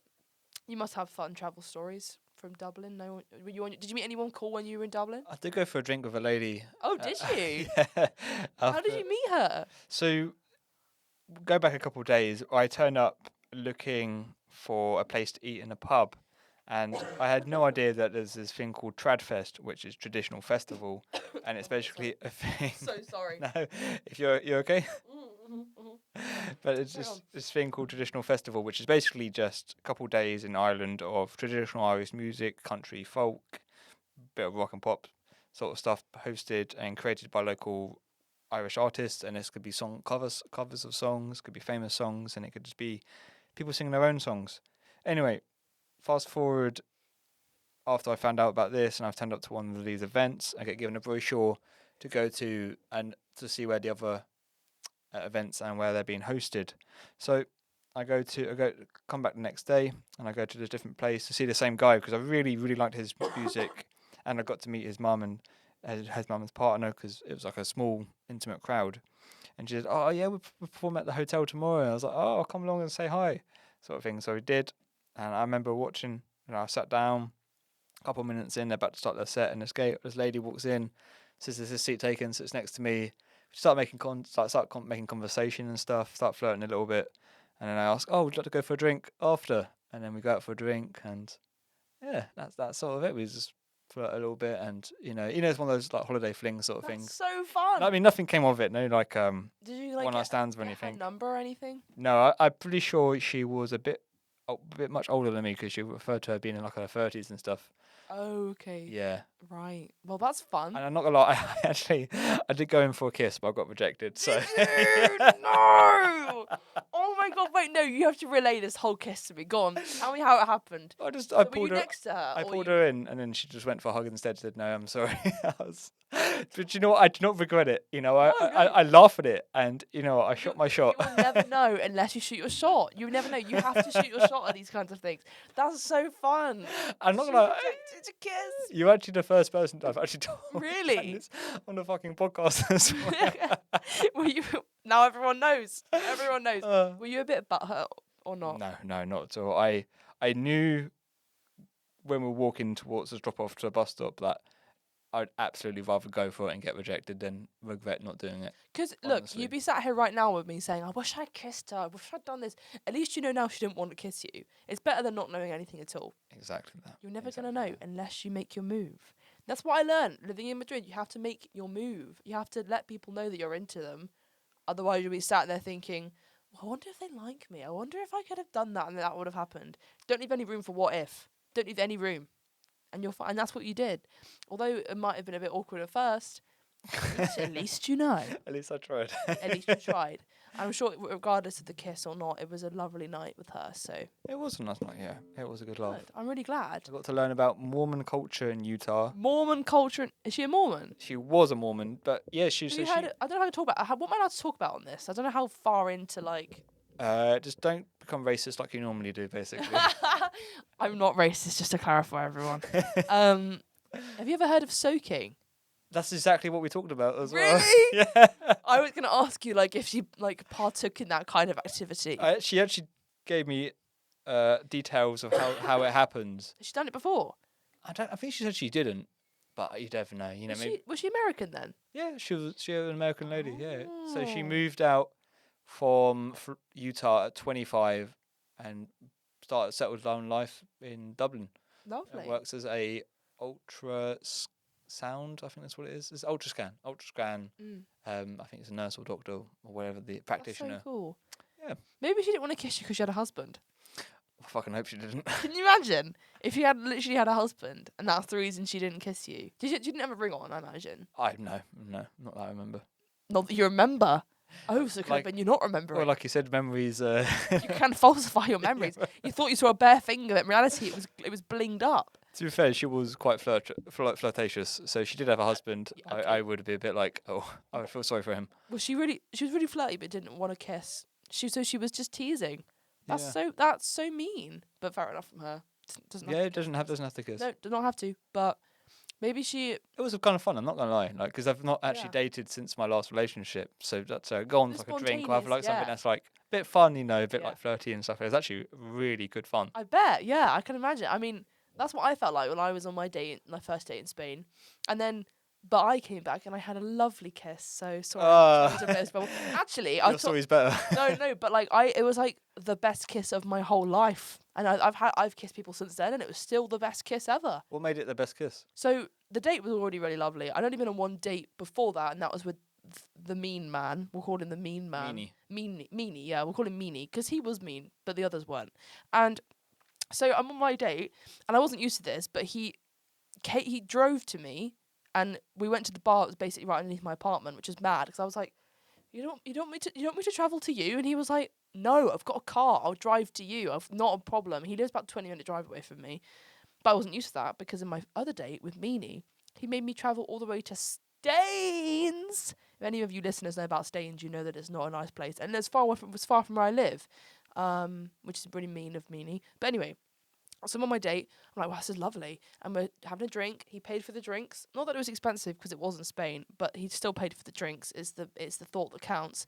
And then I couldn't hear him very well because I was a speaker. We were speaking in Spanish, so obviously second language. I was a bit like, well, I understood obviously very well, but it was obviously more difficult than speaking in English. So then I thought, it's quite loud in here. Can I come sit like the other side of the table with you because I want to hear you better. That was a move, guys. That was a move. That is a move. So then Damn, next minute, smooth criminal. I'm very smooth. So he's then, I initiated the physical contact. It wasn't too much, but I was doing I made a joke, so I did like a whole arm touch. He then rests his hand. He's like resting his hand on my knees, like having his hand here. Lovely. We leave. He's like, I'll walk you back to your flat. I'm like, I live 5-minute walk from here. Your car's the other way, 5 minutes. He was like, don't worry, it's dark. I'll walk you back to your flat. I was like, yeah, okay. Oh my God. Okay. So I walk back to the flat. There's a car outside. The car is on. There's someone sat there. I'm like, get out. I can't kiss him and there's someone watching me. Luckily, the car drives off. He goes, well, it's been a lovely, lovely time. Like, I've had a really good time. But I've got to go to work tomorrow, so I better be heading off. And I went, there is one thing that I quite like you to do, though, before you left. And that's how I worded it, which is kind of awkward, but it was funny. I was like, there's kind of one thing I'd still quite like that you haven't done yet. And then he kissed me. Lovely kiss. Very good build-up, all of that. Then, bearing in mind, this is like the end of May in Madrid, so it was like 26, 27 degrees. There's a lovely soft breeze. I'm tanned. My hair's like freshly washed. Then, we're kissing. We're in the middle of it all. The sprinklers come on.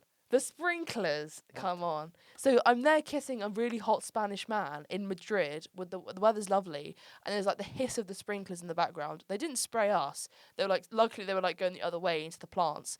But I'm like kissing this man in Madrid, the hottest man I've ever met in my life, and the sprinklers are on.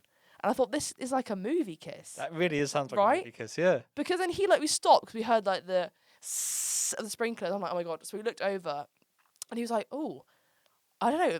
And he made a joke. He was like, maybe that's like a sign for us to stop. And I was like, I want some more of this first, please. And then we carried on kissing. And then he was like, right, I really, really do need to go to work tomorrow. I have to be up at 6:30. And I was like, fine. It was midnight at this point. I was like, fine, go. And then I came back and debriefed the whole thing to Harry Craig for about 3.5 hours. Fucking hell. It wasn't that long. He was at a party, so he was up, but it was probably like a good hour and a half. We were on the phone debriefing it. Because it was the best kiss ever. I literally wish that kind of kiss upon all of my homies.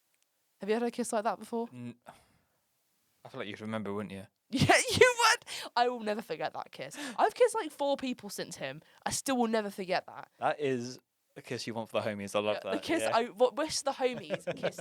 I wish you a kiss like that. I wish Harry Craig a kiss like that. I wish all of my good girlfriends a kiss like that. Because everyone. I felt like I was floating.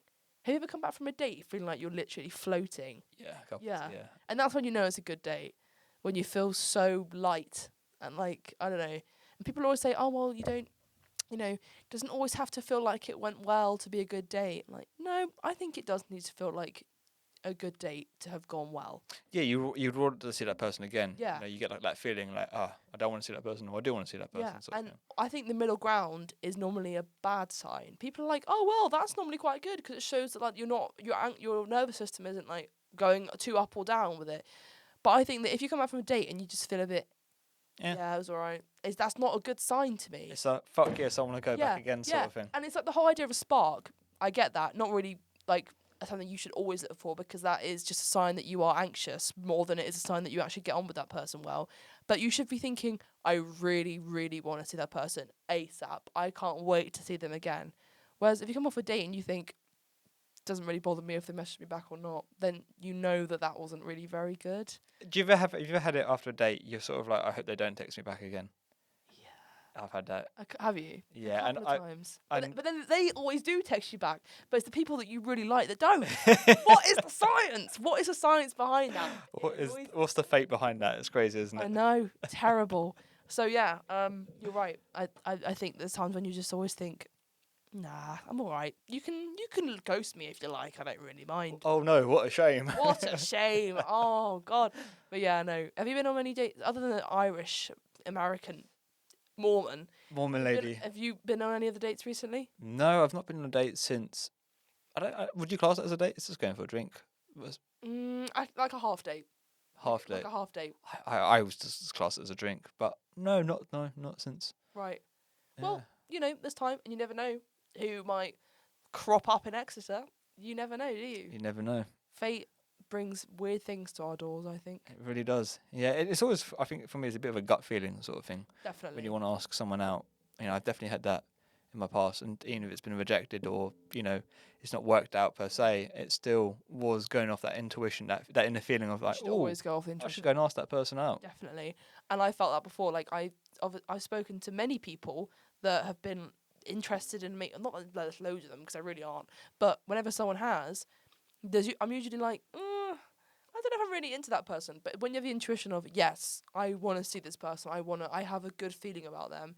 As you say, whether it works out or not, it was meant to happen. And I think, I'm not sure if you would agree, but all of the people that I have dated or seen or whatever you want to call it in the past, they've been canon events in my life. They've been important points of the plot of my life. I wasn't doing it for the plot, but they have become really important plot points, and I've learned a lot of lessons from each of them. Lots of healthy lessons, but also lessons of my own behaviour and how I can be better as well. Do you ever look back on old like people that you've dated, and not per se them, but how you acted in those dates and how it makes you cringe a little bit? See, I've been on for 4 dates in my life with not many different people. So no, first date I ever went on was in September 2023. So literally when I was 20. So I was already at a point where I was like an adult and stuff. And I think that date was with Meanie, who kind of ruined the date because he flirted with the waitress and just yapped at me rather than asking me any questions. So no, I've never acted on. That's a good question. When looking back on all my dates, no, I have never done anything on a date that I found cringe. I guess I don't know how much of this am I meant to talk about on here. I don't know, but like You say what you want to say. the whole like, other than romantic, the whole sexual side of things is different because I was very relatively inexperienced. So then I'd be like, oh, I don't know what I'm doing here. And then I kind of like embarrass myself. But I think I'm the only one that found that embarrassing. I don't think it was like it wasn't objectively embarrassing. It was just me thinking, oh, Gracie, you're like the biggest virgin ever. But I'm not. And also people find that quite endearing, I think, when you're inexperienced and Vulnerable is the word, isn't it? yeah, and Open being and vulnerable honest. with someone in that situation is really endearing. I mean, I find endearing, so I'm sure they probably did that I was like that. So no, nothing cringe. Have you ever done anything cringe on a date? Oh god, yeah. Go on, tell me. Absolutely. Go on, tell us all. I've got to try and think now. Actually, I can't wait to hear. I actually need to sort of cast my mind back, and I've actually gone like completely mind blank. How many dates have you been on in your life? I can't count. And it's not saying I've been on like thousands and thousands and thousands, but I think most my dating life really picked up when I went to uni, and that was more Do just. you remember Do I remember? the expose ball in first year? You can't say any names. I'm not saying names. Don't say names. I'm not saying names. I don't know her name. The girl that was. I do know exactly who you're talking Yeah. about. What Yes. happened with her? What, Mrs. Photographer? Yeah. What happened to Yes. her? So we went ice skating. I'm say I don't know if it's the day after or a couple of days after, and then she came back to mine. Oh. I don't think you need to know any more after that. Wait, really?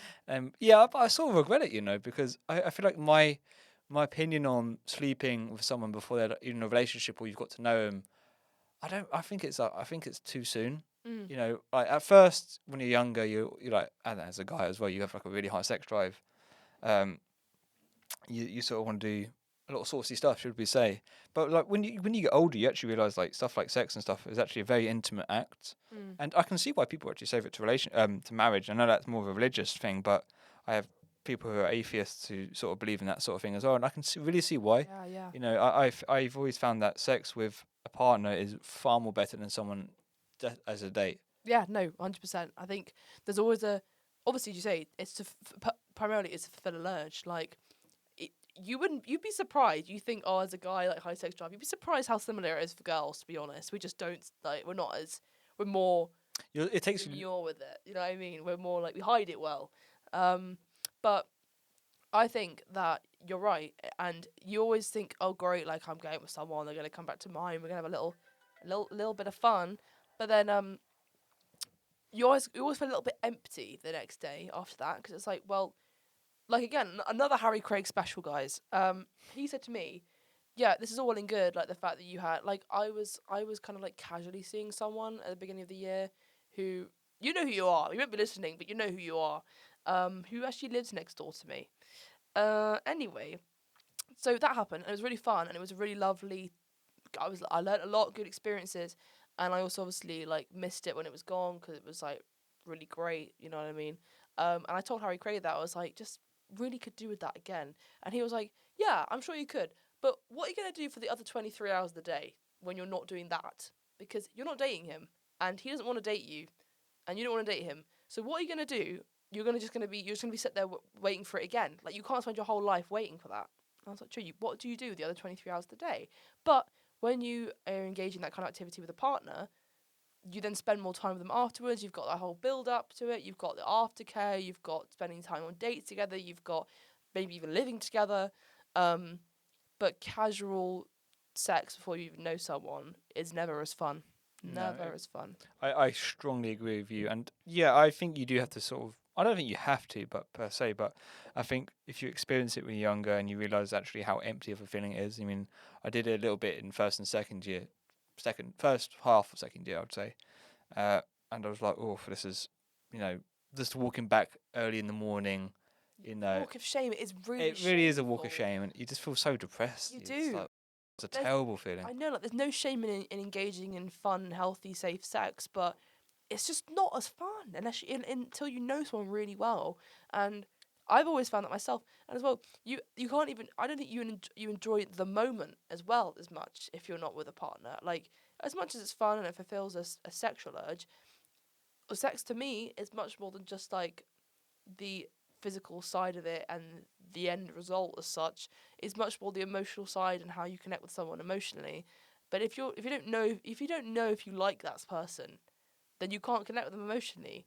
Whereas when you've built up that rapport of like, we get on really well, we have this in common, we have this same attitude towards X, Y, and Z, you relax into it. And enjoying sex is as much to do with relaxation and feeling comfortable and vulnerable as it is to do with physical compatibility. In fact, it's probably more than physical compatibility, because you can teach someone to be good at the physical stuff. You can't teach someone to be a good person that you get on with. They have to just naturally be that person. True, very true. Yeah. Yeah. What is your opinion on hookup culture? Well, I mean, I've like kind of partially engaged in it myself, like a little bit, being in fourth year, and I, from what we've already said, it just feels quite shameful. But not like I would never shame anyone for wanting to have one-off sex, because that's totally valid. But it does feel it afterwards. You're like, just feel a bit like dirty and kind of animalistic. Like, why did I could have just had a nice conversation, a cup of tea, but instead we decided to do that. So personally, for me, I don't like it. And I'm also a lover girl. Like, I'm very much like I want you to want, yeah, I mean, it's nice that you fancy me, but I also only want you to want to have sex with me. I don't want you to be like, yeah, looking at loads of other girls. I want someone to be my partner and be like, no, Gracie is the person that I am engaged in that activity with, no one else. So I don't like it for myself, but I understand for some people who don't want to be in relationships, valid. But then I don't question these people, but I always think, why is it you don't want to be in a relationship? Is it something that you're trying to avoid? Is there like an avoidance kind of side to this? Like, is there something about you as a person that you don't like, that you don't want to put on someone else? Because that's something that maybe only they can workshop. It doesn't come with like constantly having more sex. It comes with actually Investing time and investing going on time in dates knowing who you and are and going on dates yeah. and knowing what it is that's preventing you from wanting to be in a relationship. Yeah, what do you think about hookup culture? I'm very against it. I mean, I'm against it in the fact that I don't, people are free to make their choices and whatever, if you enjoy it, good for you. Not really my business. But I just think it's a waste of time, really. I really do think it's a waste of time. And yeah, I actually think what you said there about why are people preferring to engage in casual sex as opposed to a relationship. I don't think you've got really good arguments for it in a way, No. because I think it's just a waste of time. I also think people don't really want to get into relationships because of a lack of responsibility or a lack of commitment, sort of That's thing. it. There's That's also exactly it. there's also it's not going to work out because maybe you go super far, going to different parts of the world, and Been there, done that. Been there, done life that. goes Yeah. on, sort of thing. Yeah. And that's accepting fate, if you will. Mm-hmm. But yeah, I think it's very messy, and I feel like what's your opinion actually on like high body counts and stuff? I personally, like, It's I've an never, I've interesting never asked anyone that I've been with sexually how many people they've slept with. I've never asked them that. Because I don't. I think the main reason I haven't asked is because I don't want to get like jealous. I don't want to think, oh, you've slept with like 12 people that are all hotter than me. I don't want to end up thinking that. And also, I feel like the amount of people that you've had sex with doesn't determine who you are. So I don't know. Like, I'd never asked someone. Obviously, it's not ideal for someone to be like, oh, a lot of people, because then it's like, well, does it not mean anything to you then? Clearly, it doesn't mean as much if you're having sex with loads of people. But you know what? This is the whole thing. I actually think it's worse when someone says they've only slept with one person before than if they've slept with like 5. Because that one person, chances are you probably really like them a lot. If you're this age and you've only slept with one person, either you were in a long-term relationship with them and they're the only person you've ever been with, or you couldn't get over them when you slept with them that first one time. So I'm like, who is that one person that's like caused you to never sleep with anyone else ever again? But anyway, high body counts, I don't really think about them tons, but obviously not ideal to have loads and loads, just because I don't know. It's like I want it to mean something to you. What do you think? I think some people use it as a trophy. Oh Yeah, no, I that's how hate it- that. Yeah, no, I hate. I think people do that's that. a massive sign of an underachieving in life sort of thing. If your biggest success is the fact that you slept with a lot of people. Yeah, I completely disagree with that. I think if I ask someone, if they didn't tell me, then I asked them and they said a high number. That's different to them saying, "Oh, I've slept with this many people." Very different, I think. But still not great. I don't know. I would know. Oh, but then I would never shame someone for sleeping with loads of people because they might be a completely different person to who they were. Maybe they've like had that phase in their life and like absolutely not. They've grown from it. They've learned from it. They know that's not for them. They're more of a relationship person now. It came from a place when they weren't in a good place when they were doing that kind of thing. And if they can prove through their actions and their words that they aren't like that, and they're much more firm with the people they decide to have sex with, then I'm fine with that. But if they're in their hoe phase, as they say, I'm not the person to be in a hoe phase with because I'm such a relationship girl. I'm such a monogamous girl. So What do you think to the concept of, is it polyamory? polyamory, yeah. Yeah, I don't get I it. would never shame people, but I don't get it. It's like you're just giving yourself a free pass to cheat on someone. What do you think? I don't think it ever works. No, I don't think I know because any relationships. I don't, someone always has more feelings for one person and doesn't want to be part of it. or one of them's probably just a cuck. Like just Yeah. One of them's literally a cuck in the cuck chair, and that is the crux of Could it. you imagine being that person? No, I would never let that happen to me. If I was with a partner and they said, "Oh, I kind of want to have sex with someone else," I'd be like, "Bye, I'm off then. If I'm not doing a good enough job for you, someone else will love me." Like, what do you mean you want to have sex with other people? Why is one person not enough? Do you know what? I never would have envisioned us talking about this on the podcast 2 years ago when we played netball together. What did we even talk about back then when we were friends in second year? What did we even talk about? I honestly have no idea. Like, Because we had I think the a lot of bullying.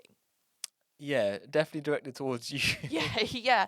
Also, people used to think that you fancied me. So who told you that? Everyone, everyone Is would that be because like, they thought my form of flirting was yeah. bullying you?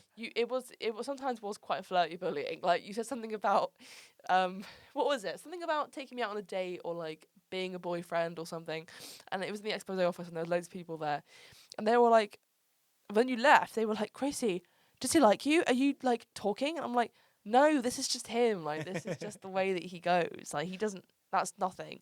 And also, I think I think we just naturally have really good platonic chemistry. I think we do. Like I we have agree. really good chemistry. So then people always think, oh wow, they must literally be shagging. But no, that's not how it works. You can have really good chemistry with someone And not be boinking them. and not be boinking them. Exactly, we're not boinking. So you heard it here first, guys. We're not boinking. But that's probably what we talked about mainly in first, second year was Not boinking. how much we but- hated each other, Yeah, but also how much you were in love with me, which you weren't. But it was funny. So it was fun. and I always knew it was a joke because I remember the first thing you ever told me, probably ever in first year, because I met you at the table in the book. I was literally about to say, do you remember the first time we met? And Yeah.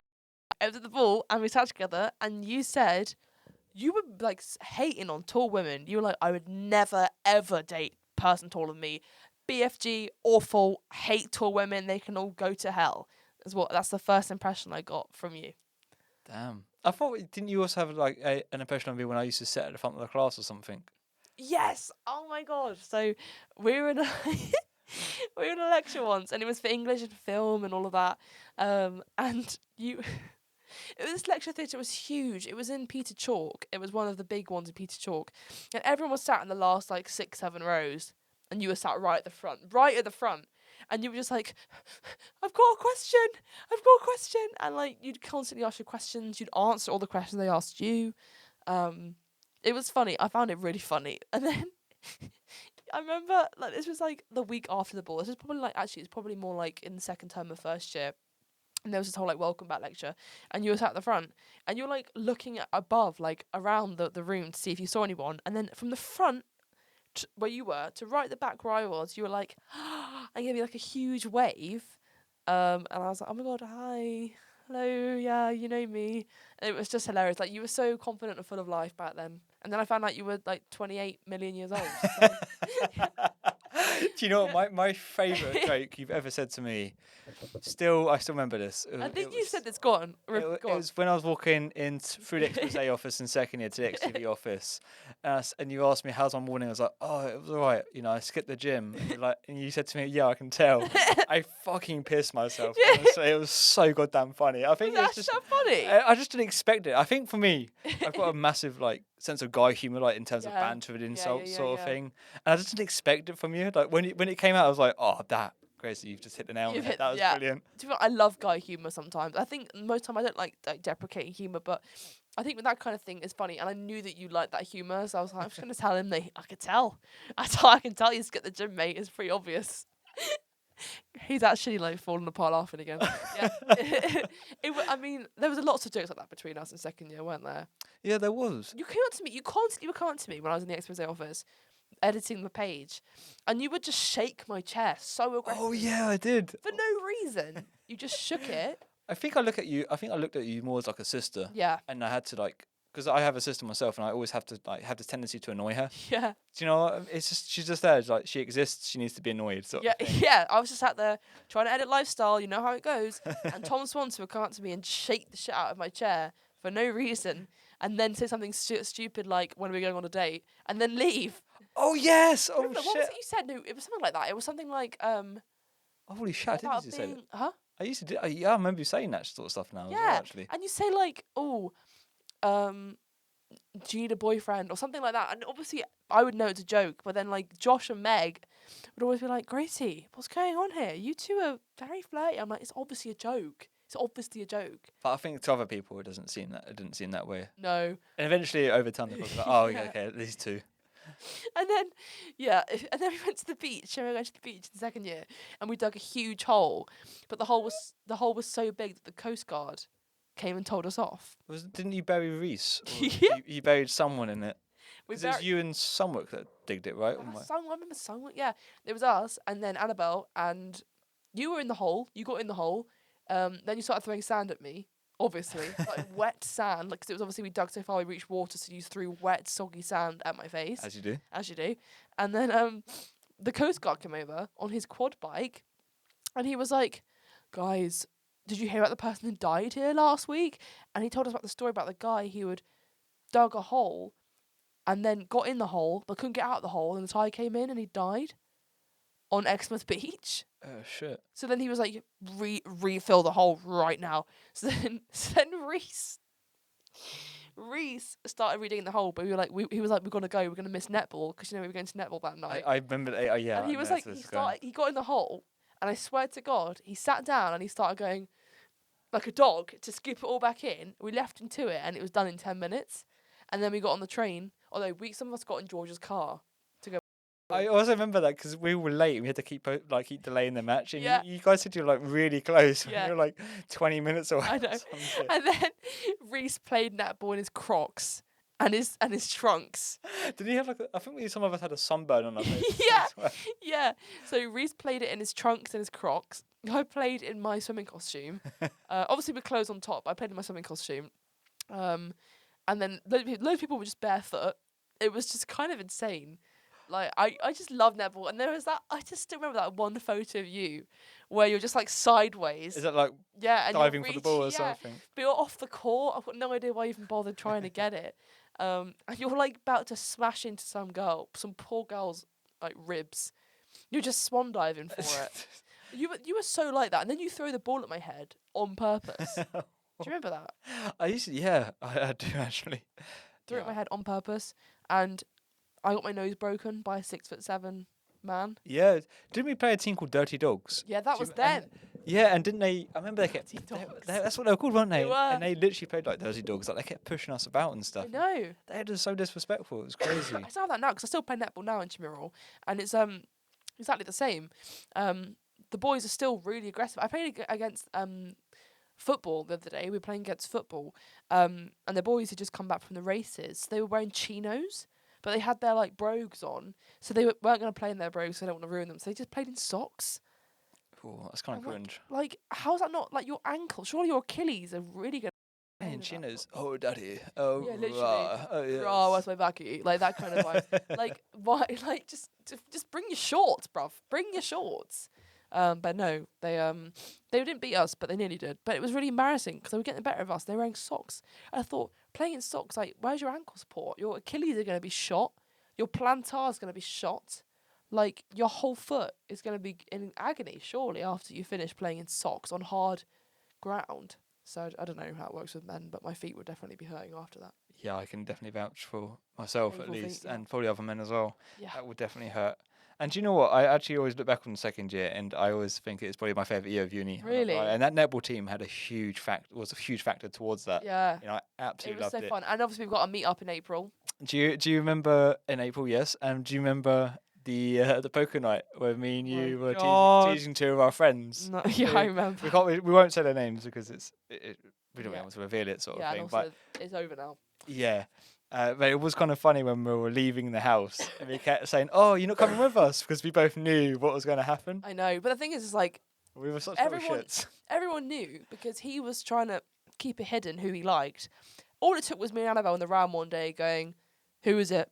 And he was like, "Oh, I'll just tell you, but you can't tell anyone." And then suddenly everyone knew. But then she thought that no one knew because she thought she hadn't told anyone, so she was like, "Oh, like no one's gonna know." And then it's only when we were leaving the poker night and we were like, "Are you guys gonna come with us?" And then that's when they knew. That's when they knew we knew.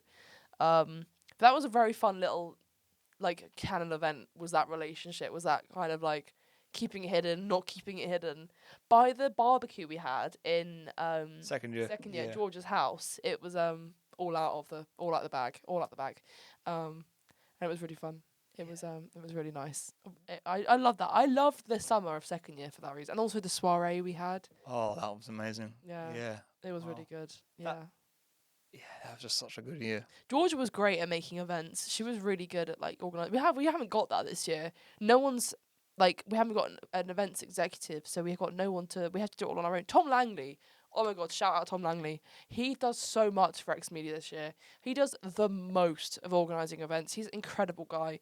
I know you've had him on the show already. Maybe he will be listening to this, perhaps. I hope so. But, He always downplays his role as well. Bless him. No, He's I know. such a humble he needs to person. stop doing that. He does so much for Expression, for X Media.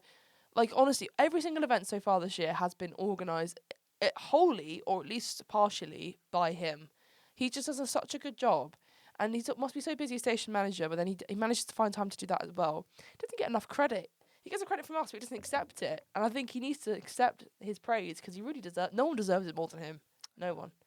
Very hardworking guy and just a generally lovely person. Lovely down to guy. earth. I mean, he actually is one of the reasons why I started doing podcasts. He actually Yeah. taught me how to use radio equipment and stuff. Of course, yeah. Yeah. So when I started that, and when I had him on the episode, I had to make sure I thanked him for his help. I mean, he's just a really lovely guy, Tom. I mean, if you listen to this, thank you, man, for being such a lovely person. Mm. You know, you mean the world to us. Yeah. So thank you. Yeah, we love you, Tom. Thank you for organising everything for us. Please keep doing it because you're amazing. To be fair, we did get him a little gift at Christmas to say thanks, but I feel like no gift could ever like live up to. Maybe a Zimmer frame for his back for how much he's been carrying. Yeah, no, yeah. They're carrying the weight of X Media on his shoulders. That's what he does. So thank you, Tom. We really appreciate it. Yeah. I mean, what time is it now?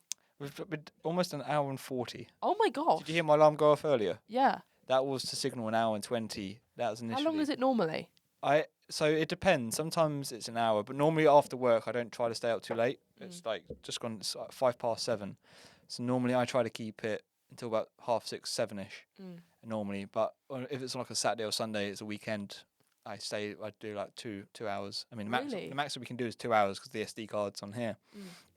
So we've done an hour and 40, Gracie. That is, I mean, I could keep yapping, so could you, I bet. We just have that kind of friendship, don't we? We do. We just talk about everything. I mean, we're seeing Harry Craig next week to yap some more to him Do you mean over a Don't pint. you mean 2 days? Oh, of course. He's coming in 2 days. I keep thinking it's next week, but it's literally in 2 days. I've got so many deadlines. It's like all, being lost on me. But yeah, 2 days. We'll see Harry Craig. Yeah. How are you feeling? It's Valentine's Day in 2 days as well.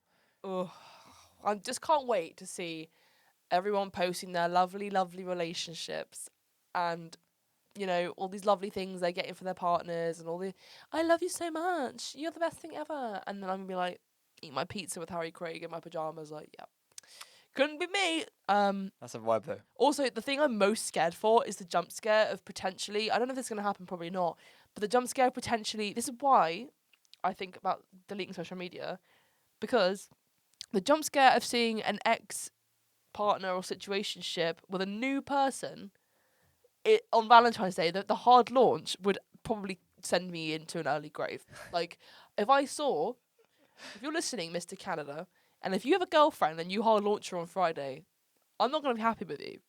You should still be in love with me. I'm kidding. You shouldn't still be in love with me.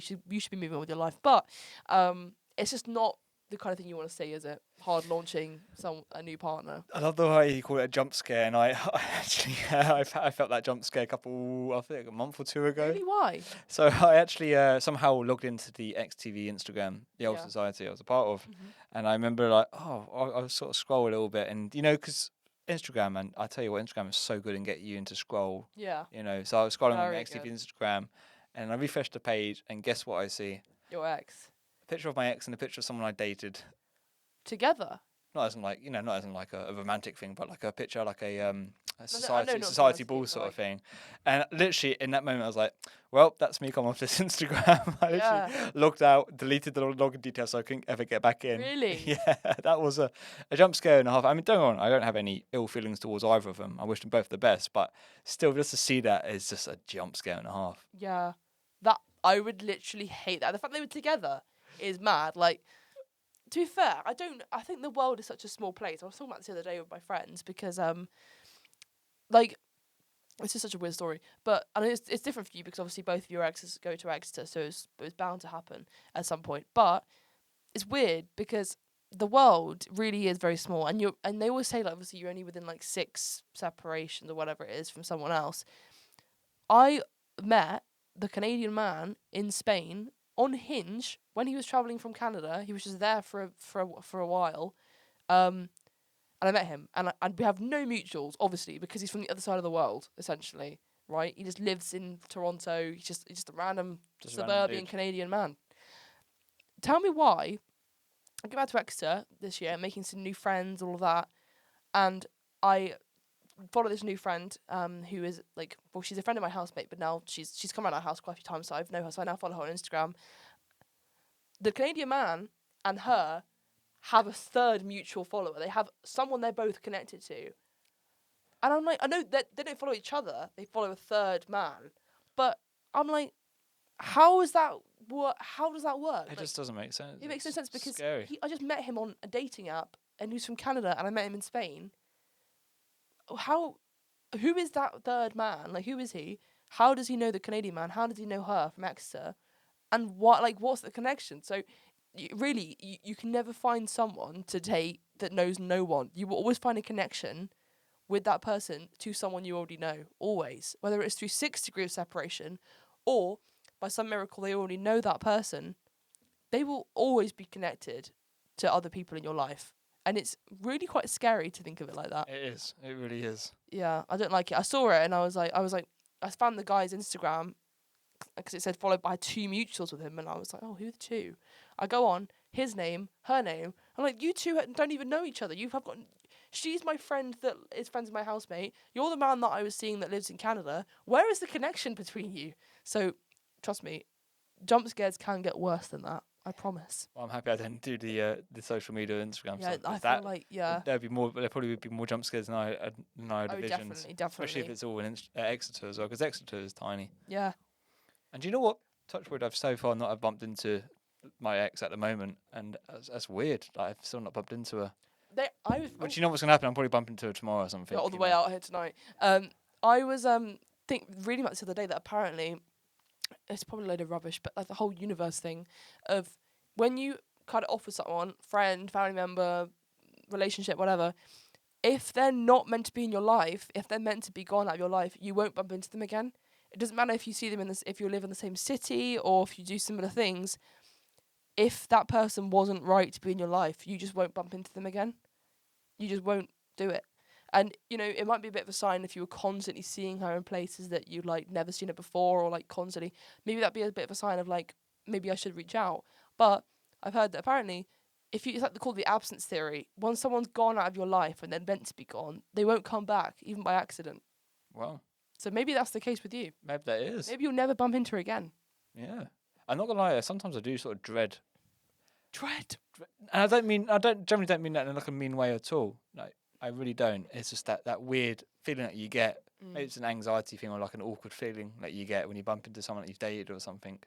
I sort of dread that when I'm on campus. I'm like, am I going to bump into her? Yeah. Is she home around this corner? Literally, like, I have the same old thing when I'm like, I constantly, my neighbour, the guy that was like kind of casually, there was a thing going on there.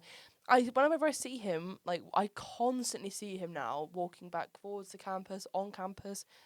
Whenever I see him, if I have a conversation with him longer than 10 seconds, the thoughts in my head start to turn to, this man's seen your whole naked body. He's seen your entire naked body. He's been in your bed. He's held your teddy bears. I think you said something else and I was like, No. I mean, yeah, but no. But he's looked at the pictures on your wall. He knows some of your secrets. And like when you talk to someone and you've got those thoughts in your head, it's quite weird to stay normal. And then I end up getting a bit awkward. I'm like, yeah, I gotta go now. See you later.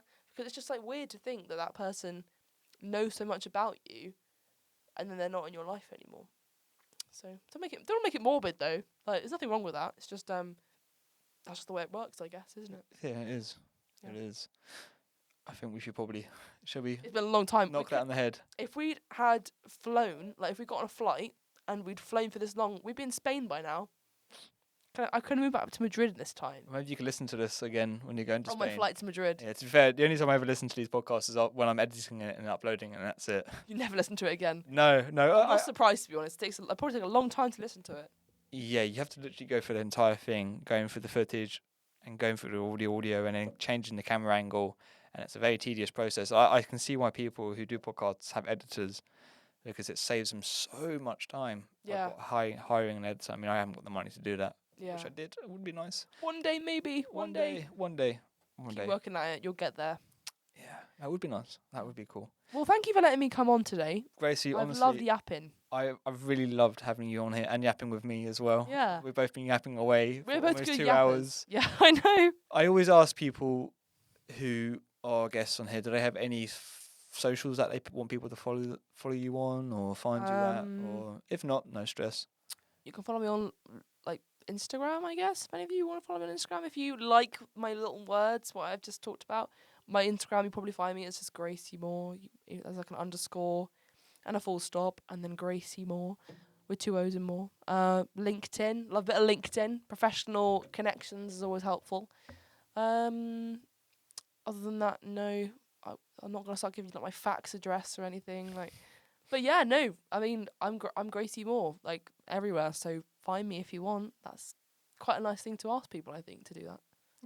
Yeah. Well, you're taking the time to come on here and talk about your life, to talk about It's been yourself. an honour. No, but like this, what you don't understand is that this is actually a really good thing. It's not a chore for me. This is like I've been excited for this for weeks when you told me about it. Oh, I have. I really have. Really nice to I'm hear. honoured because like you've only had what like 5 or 6 guests I've seen like on Instagram. So far posted, yeah, it's about. I think you're episode 7 or 8 or 9. One of the 3 there. Well, I'm within the first 10, so I'm very, very happy about that. Oh. That's an honour. You must really like me. I do not. I like you too. Not to the extent that the second year people thought, but No, we're not gonna start boinking, guys. You heard it first. no boinking on the. No boinking on the between us. podcast. But Yeah. no, Gracie, thank you for coming on, and I'll definitely have you on again before you leave Exeter and graduate. I'd love that. I think I'd have you on the weekend so we can have a nice 10-hour episode. 10 hours? I would honestly listen to it back for 10 hours as well. I'd like go to sleep listening to it. You know, we can do an ASMR. 10 hours of ASMR. We're gonna do ASMR next time. Maybe not. I think we should. You could introduce it next time. Yeah, I'm going to introduce it with ASMR, but let's go back to talking in normal volume. Yeah, that was a thank bit you weird. for letting me be on here. I really appreciate it. Not at all, Gracie. Thank you again. Yes, see you soon. Bye bye.